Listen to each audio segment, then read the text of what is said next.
Welcome to the Business Spotlight series. I am your host, Kay Cote, and we are going to dive into another great episode featuring a business owner.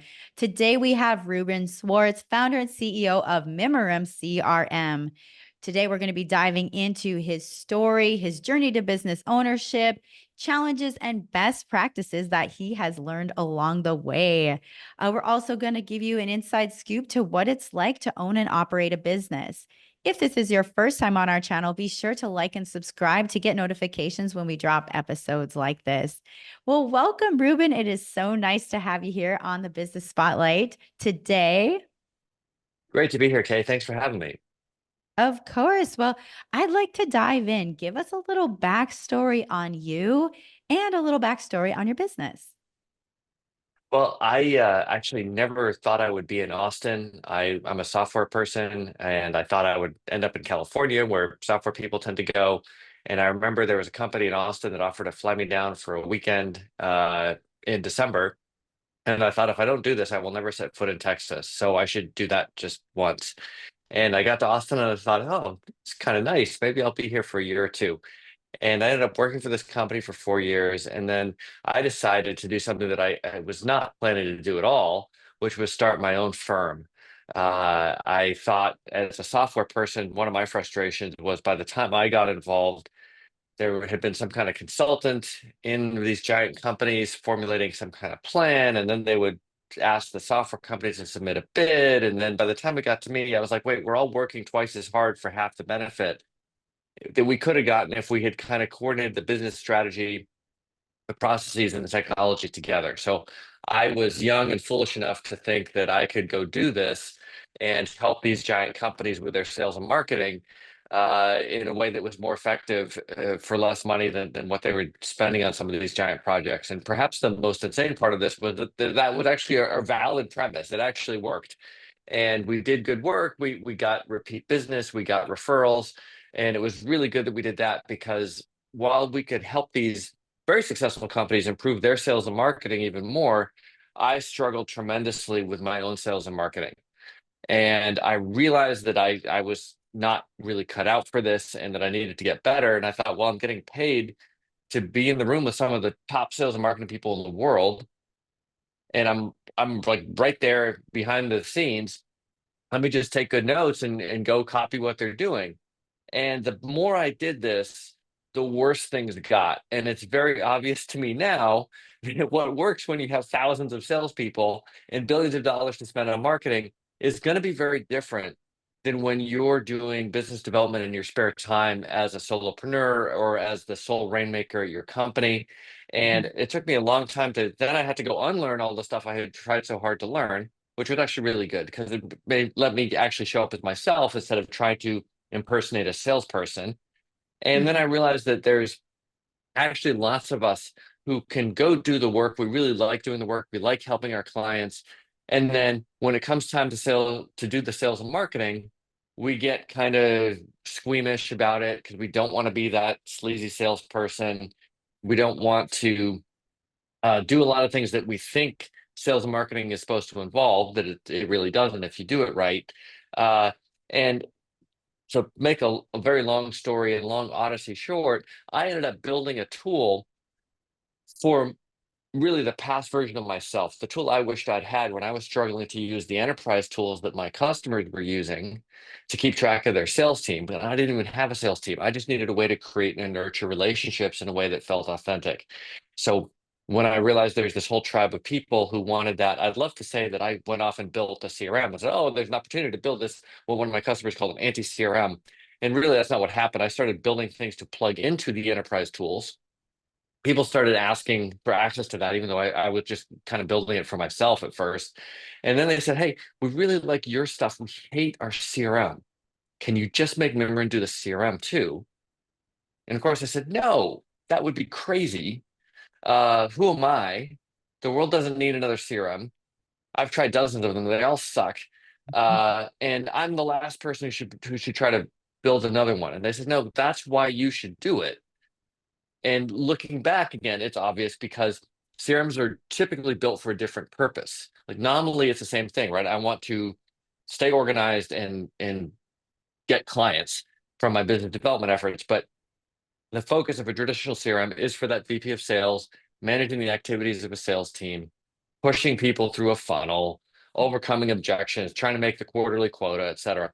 It is not a relationship-based tool. It says R is right there in the CRM, but Mhm. there's very little about relationships in a traditional CRM because that's really not what they're about.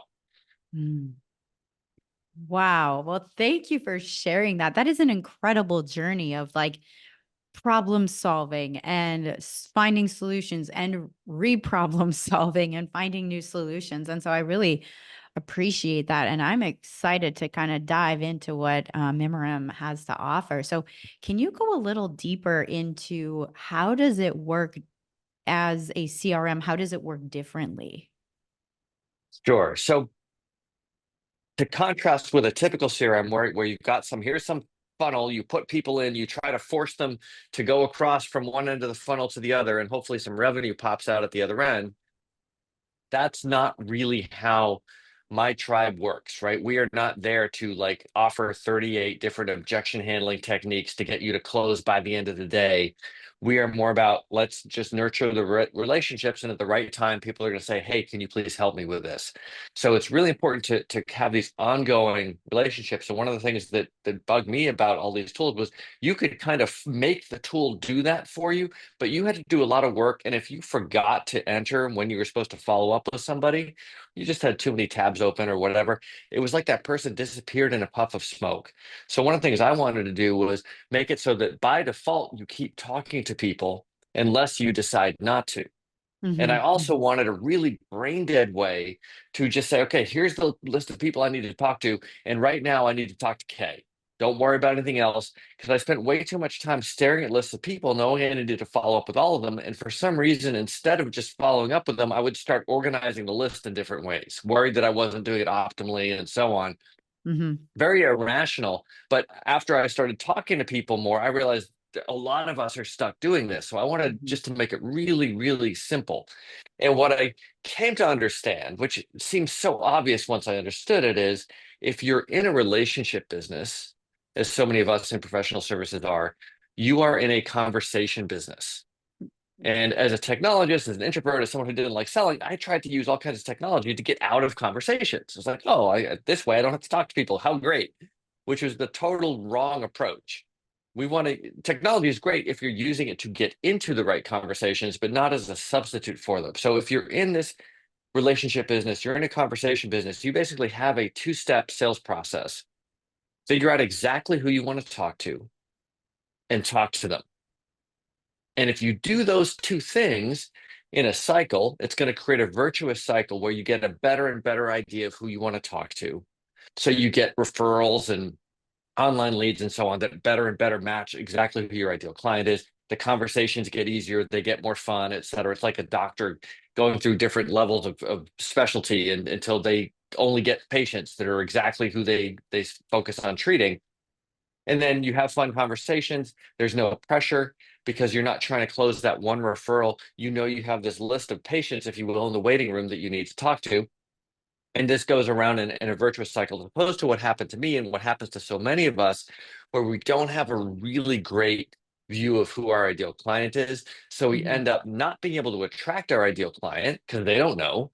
And then mhm, we also waste a ton of time on folks who are not really our ideal client. And that's where you have to get into all the objection handling and all the awful, awkward sales stuff that doesn't feel good. And then, worst case scenario, you actually succeed and then they become a client and then they really suck the life out of you. mhm, Right. And mhm, so this way you get to focus on this very simple two-step sales process. Is the only CRM that I've ever seen that has a little kind of Mad Libs tool to help you define who's your ideal client, what makes them ideal, what do you do that's different? Why doesn't that other thing work for this tribe and so on? And how does that translate into what your website should look like, what your LinkedIn should talk about, what your lead magnet should say, et cetera? What might you talk about if you're having trouble picking up the phone and just talking to people that you've already connected with? I'm not a big believer in cold calling, mhm, but mhm, sometimes it's a little hard to get started.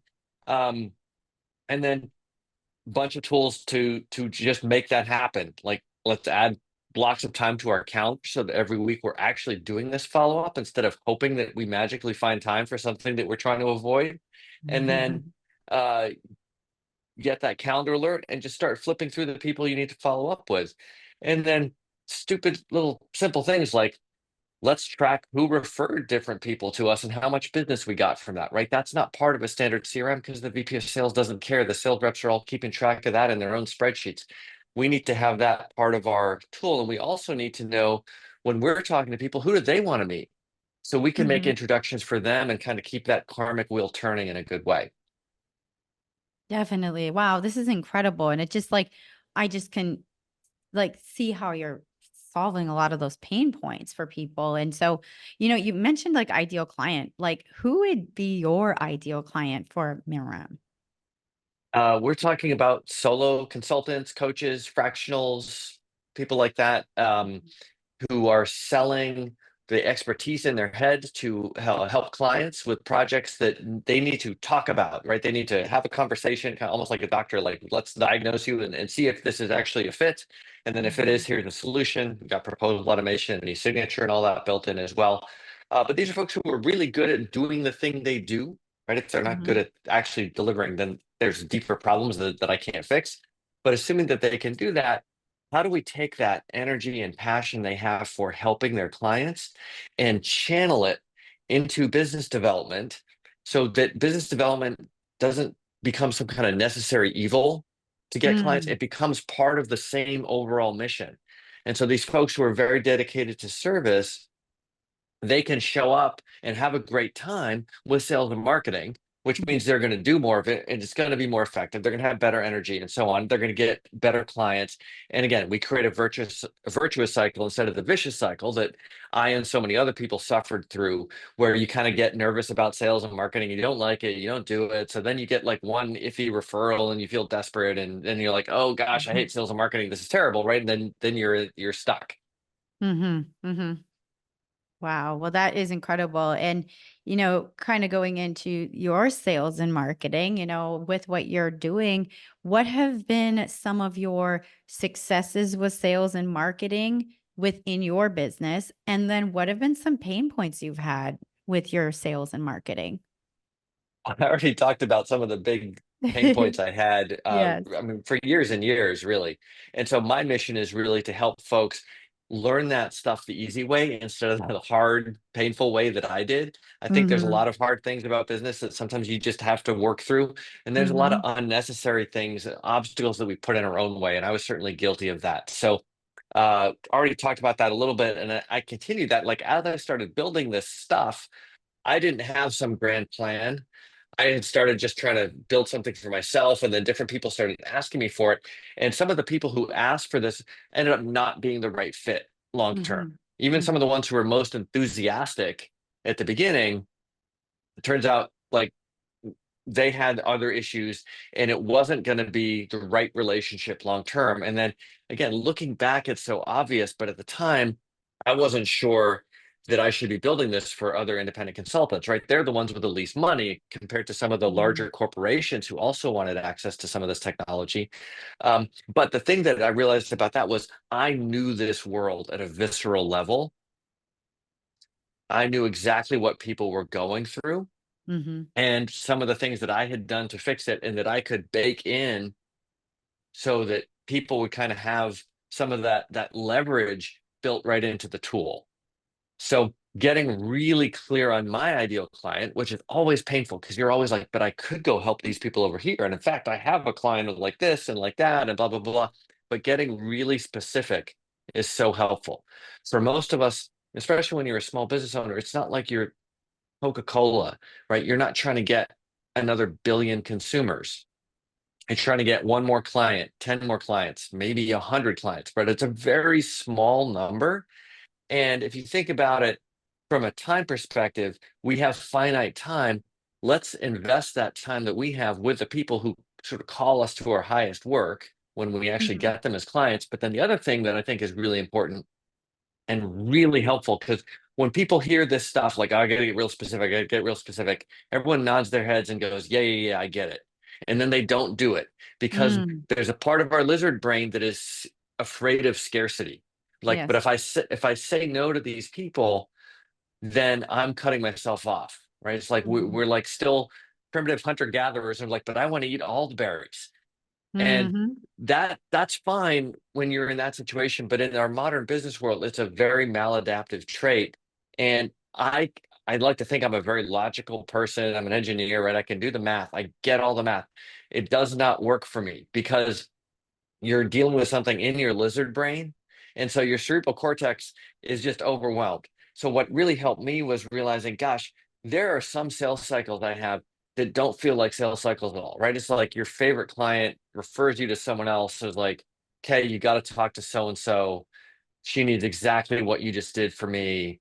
And you just have a great time and everything doesn't feel like you're selling, Mhm. right? And then Mhm. you have other situations where they're arguing about this and objecting to that, and you're like, gosh, maybe they probably should just go talk to someone else, really, because I don't think I'm the right fit for them. Mhm. And what I realized was I really like the easy sales. I don't want to think of sales and marketing as an Olympic sport where you get extra points for higher degree of difficulty. Like I'm Yeah. just so not into that. And so if you're listening to this and you're thinking, gosh, I should really get more focused about my ideal client profile, but I'm scared. The way I got through that was to think not in terms of small versus large market, but of easy versus hard sales and marketing. I Mm. want sales and marketing to be as easy as possible. And that is a like lizard brain level, gut level reaction that I can get behind it. So every time I'm like, oh, but I could serve these people, I don't know, is that going to make my sales and marketing easier or harder? And if Mhm. it's harder, I don't want to go there. I want to go easier. And if you completely saturate that market, because maybe you define your ideal client such that there's only like 20 people in that world. If you go serve all 20 of them, you can always expand and you're always allowed to take on work outside of that profile. But Yeah. as small business owners, we have the power to define who we're going to work for. We don't have a boss telling us we have to go work for some client that's not a good fit. Mhm.